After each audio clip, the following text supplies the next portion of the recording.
Sin Mong.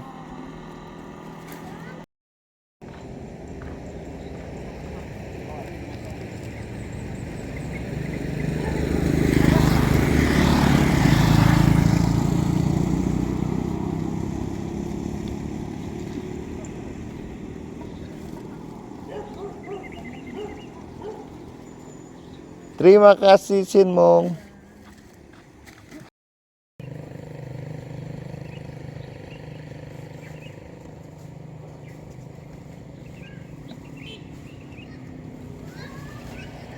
Sin Mong.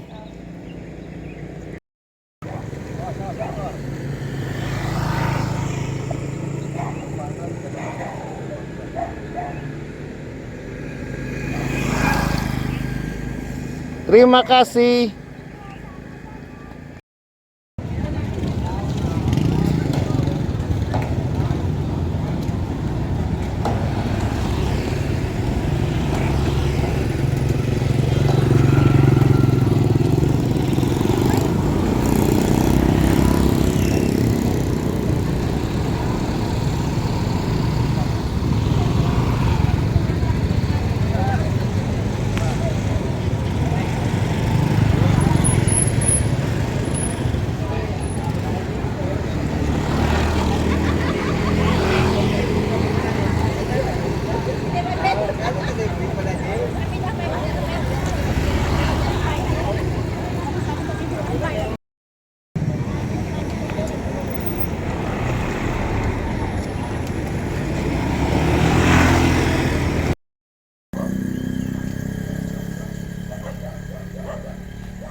Sin Mong ngaji cantik.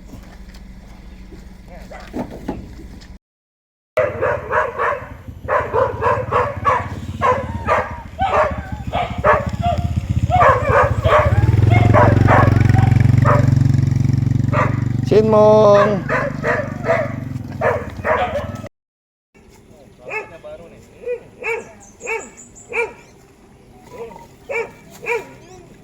Ah, punya ku herala apa beda? Oh, rambut baru. Mau tiap hoci ada jemputan baru.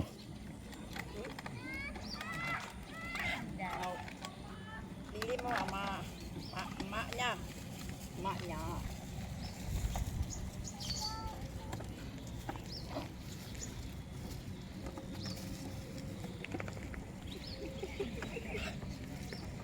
Waduh, paling ganteng.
Menjadi kau nyampur kan jadi Jakarta Rob.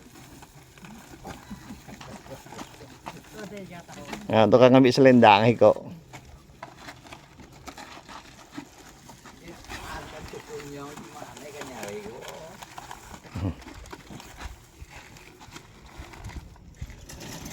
Tangkurap kerdil.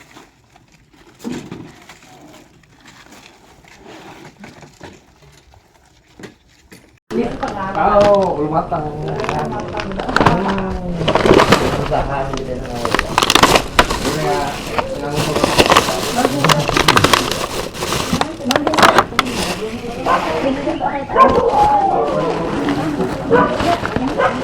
Jadi kita entar dulu tenang.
Kemarin kayak kulit nih kan minumnya sampai kali ini kecubi bayi lah.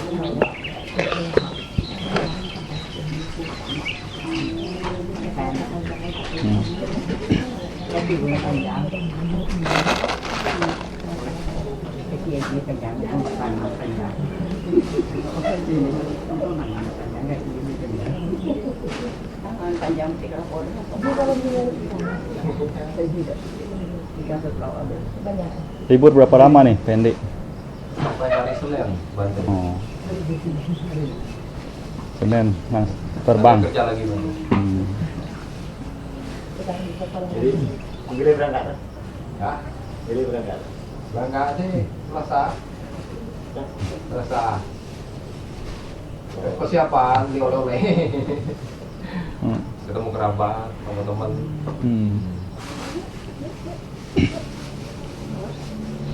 Dari masak kereta, kalau minta. Oh, betul. Bulu lebih. Kerupuk jurengnya. Oh, kereta, kotak. Oh. Makanan orang Macau. Soalnya kan kerupuk di sana kan bukan dari kita. Oh. Bawa upah biasa tahu nih. Sampai hanin jadi itu melingkung muka dia. Awal. Pepe juga suka. Oh, pepe. Jangan, opaknya jangan yang udah digoreng. Opaknya jangan yang udah digoreng. Gorengnya di sana. Iya, betul. Apa? Ini bukan promosiin Aji ya, bukan Ajinya nggak ada Ajinya.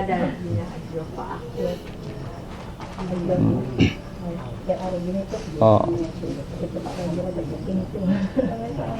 Tadi apa namanya manusia ya harus inilah ada tugas, ada pekerjaan, ada tanggung jawab. Nah, tapi di balik semua itu juga harus punya ketelitian, itu, punya skill. Orang punya ketelitian itu cepat naik. Jadi Lumpo pernah cerita ada di zaman itu di kampung. Biasa orang di kampung itu dia punya rumah, bawahnya itu ada kolongnya. Nah, kolongnya itu biasa taruh ada tempat hewan-hewan peliharaan, ada hewan ternak. Nah, itu orang kaya, orang kampung. Nah, jadi punya karyawan. Ada satu karyawan tuh kerja sudah lama, tapi tidak naik-naik posisi. Gaji juga segitu-segitu aja. Nah, datang ada karyawan baru. Nah, tidak lama bekerja juga langsung naik pangkat, langsung dapat tambahan gaji. Wah, ini karyawan yang lama tahu seperti itu, protes lah dia, ya kan? Tanya ke bosnya, "Wah, kenapa saya sudah kerja lama, tidak dapat kenaikan, malah yang baru dapat kenaikan?" Nah, bosnya itu ditanya begitu, dia kan naik ke atas rumah, di rumah bosnya. Ya, bosnya bilang, "Semalam ada anjing betina melahirkan di kolong di bawah. Coba kamu cek, kamu lihat coba ada berapa anaknya." Turun dia. Nah, hitung jumlah anak anjing, kan? Terus naik lagi. Dia bilang lah anaknya ada 5. Oke, kasih jumlah 5. Bosnya tanya lagi, Jantannya ada berapa? Betinanya ada berapa? Turun lagi ya. Cek lagi berarti jantan ada berapa, udah dapat, nah, naik lagi. Jantan ada 3, nah, betinanya ada 2. Terus tanya lagi bosnya, warnanya apa-apa saja? Turun lagi, naik lagi. Lihat, oh itu dapat, oh ya ada naik, ada yang coklat 2, ada yang hitam 1, ada yang putih, ya kan, 2 lagi. Nah, udah bosnya bilang, nah itulah, sudah tahu belum? Nah, kenapa tidak naik posisi? Wah, ditanya sepertinya saya harus bulak-balik turun naik. Nah, kenapa tidak cek dulu, perhatikan, lihat semua, nah, lalu bawa informasi, sudah ke atas, sudah siap semua, mau ditanya apa sudah siap semua. Nah, jadi ini cerita, makanya kadang ketelitian itu penting. Orang bisa cepat naik posisi, cepat dipercaya itu karena ketelitian, bukan karena kerjanya lebih rajin, lebih banyak, bukan. Kalau kerja banyak juga tidak punya kebijaksanaan, cuma ketelitian, rusak semua juga. Nah, tidak ada manfaat juga. Nah, makanya kebijaksanaan itu lebih penting, gitu. Jadi utana sampada, memang harus rajin dalam keuletan, tetapi juga harus punya disertai dengan kebijaksanaan. Kalau bisa seperti itu, nah, jadi ada hasilnya apa yang diusahakan itu. Tidak sia-sia, bukan buang tenaga sia-sia. Atlet saja mereka olahraga bukannya buang tenaga sia-sia, tapi mereka punya progres. Bagaimana tingkatkan massa otot, bagaimana tingkatkan stamina, ada progresnya. Bukan buang-buang tenaga asal-asalan angkat, bukan. Nah, jadi ada cerita juga berhubungan dengan kebijaksanaan. Nah, di sini Lumpo dulu pernah ceritakan.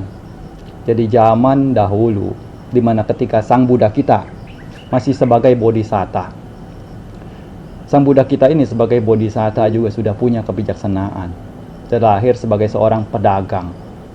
Nah, jadi pedagang itu bersama rombongan bawa barang dagangan ke kota lain yang jaraknya jauh, menempuh jalan yang melewati padang gurun biasanya.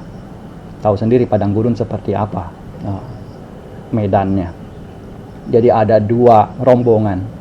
Yang satu rombongan inilah rombongan yang dipimpin oleh Dewa Datta pada zaman itu. Satu rombongan lagi ya ini rombongannya bodhisatta. Nah, mereka mau berdagang ke tujuan yang sama. Tapi kini mereka buat kesepakatan, karena mereka juga cukup dekat ya. Biasa sama-sama pedagang itu kan punya mitra. Jadi siapa mau jalan duluan? Bodhisatta lebih pilih jalan, tidak apa-apa jalan belakangan, gitu kan. Ya sudah, Dewa Datta jalan duluan, karena menganggap kalau jalan duluan itu akan untung lebih dulu. Kenapa? Karena akan tiba lebih dulu, dapat tetapkan harga juga lebih dulu. Nah, jadi akhirnya ya sudah, jalan duluan tidak apa-apa, kita belakangan saja. Nah, begitu di perjalanan tengah padang gurun. Ya. Nah, di sini biasanya di gurun itu zaman dulu mungkin banyak makhluk-makhluk tak kasat mata, makhluk-makhluk asura yang mana makan manusia. Jadi biasanya dia itu akan memangsa manusia yang sudah tidak berdaya lagi. Nah, jadi pada saat di tengah perjalanan, rombongan ini itu bertemu dengan seorang pria, ya, wujud pria. Wujud pria ini dalam keadaan basah kuyup, air di mana-mana, di seluruh badannya itu. Lalu bilang ke rombongan itu, menghentikan rombongan, katakan, kalian mau kemana? Mau ke sana, ke kota ini. Kalian tidak berat bawa barang sebanyak ini? Dia bilang, ya berat juga. Belum lagi kendaraan yang dipakai itu kan kuda-kudanya mungkin sudah kecapean. Lebih baik kalian buang saja semua persediaan air kalian. Lihat nih di depan sana tidak jauh, 5 km lagi juga ada kolam besar banyak airnya. Nih lihat saya saja basah kuyup seperti ini. Nah, daripada berat-berat, buang saja di sini. Di jalan di sana ketemu air. Wah, Dewa Datta akan rombongan lihat seperti itu, dia percaya saja, nah kan? Namanya orang lihat basah kuyup semua. Nah, di tengah padang gurun pasti memang ada air. Nah, akhirnya dibuanglah itu persediaan airnya. Agar apa? Kosongkan semua persediaan air. Nah, agar kereta kita bisa melaju lebih cepat. Nah, ternyata begitu berjalan berkilo-kilometer ke depan, tidak kunjung bertemu dengan kolam yang dimaksud. Akhirnya rombongan Dewa Data ini pun, mereka sudah setengah hari, kepanasan, juga dehidrasi, sudah tidak tahu bagaimana, habis tenaga. Ya, bisa dipikirlah kalau dehidrasi bagaimana di tengah padang gurun, ya matilah, kekurangan cairan. Mati semua di sana. Lalu kemudian di sini rombongan berikutnya datang. Ini rombongan berikutnya, hari berikutnya pergi, rombongan Bodhisatta. Tiba juga sama di tempat yang sama, dalam keadaan tengah hari juga. Kini makhluk itu pun sama, menyerupai bentuk yang sama, dengan keadaan basah kuyup, mengatakan untuk buang saja seluruh persediaan air, gitu. Karena di depan ada air banyak. Jadi untuk apa berat-berat, biar bisa kendaraan melaju lebih cepat keretanya. Tapi sini Bodhisatta lihat demikian. Bodhisatta beda. Bodhisatta itu punya kebijaksanaan lebih. Dia bilang, jangan ada satupun yang buang setetes pun air. Karena perintah seperti itu, semua juga tidak ada yang berani buang air. Walaupun mereka sudah mulai ngegerutu, ini apa-apaan sih, nah kan? Sudah jelas-jelas itu orang basah kuyup semua, pasti banyak air di sana. Kita kan ini keberatan ini bawa beban seperti ini. Kuda-kuda kita juga tersiksa. Nah, tapi ya pokoknya karena kepimpinannya kan Bodhisatta, ya tidak bisa berbuat apa-apa. Ya udah ikut aja. Nah, akhirnya lewat, ya sudah. Orang itu pun tidak didengar, ya sudah, dia juga berlalu. Nah, begitu sepanjang perjalanan berkilo-kilometer, benar saja tidak ada air. Dan mereka tetap, untung ada air tidak dibuang, jadi mereka tetap jalan. Kuda-kuda bisa minum. Sampai akhirnya juga dekat bertemu dengan rombongan sebelumnya. Ini sudah tidak bernyawa semua. Nah, kini mereka lihat keadaan demikian. Bodhisatta pun bilang, mereka sudah meninggal semua. Sekarang mana barang yang lebih bagus yang mereka bawa, angkat, pindahkan ke tempat kita bawa. Mana barang yang tidak berguna juga kurang begitu berharga, tinggalkan, tukar. Bukan mencuri ya, tapi memang orang itu meninggal. Nah, ini Bodhisatta. Lalu begitu selesai itu, yang menggerutu ini pun bertanya kepada Sang Buddha, kepada Bodhisatta itu, kenapa tidak buang air itu? Nah, lalu Bodhisatta bilang, lihat seperti yang mereka ini alami. Kalian perhatikan tidak? Kenapa saya bisa tahu dari awal jangan ada yang buang air? Kalian ada yang perhatikan tidak? Bodhisatta bilang, itu manusia. Manusia biasa itu ada ini, apa ini? Garis di sini ya. Ya pasti ada, setiap orang juga ada garisnya ini, dekat di atas bibir ini. Nah, manusia yang normal, umumnya wajar, pasti ada garisnya. Tapi dari yang tadi, yang wujud yang kita lihat pada saat itu tidak punya garis, datar, hanya rata semua. Lalu perhatikan lagi tidak? Sepanjang orang itu bicara, nah, namanya orang pasti matanya berkedip. Saya perhatikan, tidak sekalipun matanya itu berkedip. Nah, kecuriga. Terus satu lagi, dia bilang, dalam keadaan tengah hari terik matahari di atas. Ya, namanya manusia, pasti ada bayangannya. Tapi lihat ke bawah, orang itu tidak ada bayangannya. Makanya saya yakin itu bukan manusia. Bodhisatta kita sampai seperti itu. Beliau punya kebijaksanaan, ketelitian. Nah, akhirnya apa? Selamat. Nah, inilah jadi kisah ini mengajarkan kita bahwa Sang Buddha kita sendiri pun, beliau itu mengajarkan untuk jangan mudah percaya. Jangan asal sembarang percaya, tetapi harus punya ketelitian, punya kebijaksanaan, perhatikan dengan baik, dengan seksama. Nah, kalau ini akan seperti apa, ini akan seperti apa. Kecermatan, itulah makanya orang yang cermat, orang yang waspada, orang yang bijaksana, akan selamat, tidak akan celaka. Tapi orang yang lengah, orang yang tidak waspada, gampang celaka. Contoh sederhana saja, misalnya tidak perlu waspada, meleng aja jalan di pinggir jalan, kan? tidak usah nyebrang jalan juga, tidak usah tengok kanan kiri. Nah itu cepatlah celaka.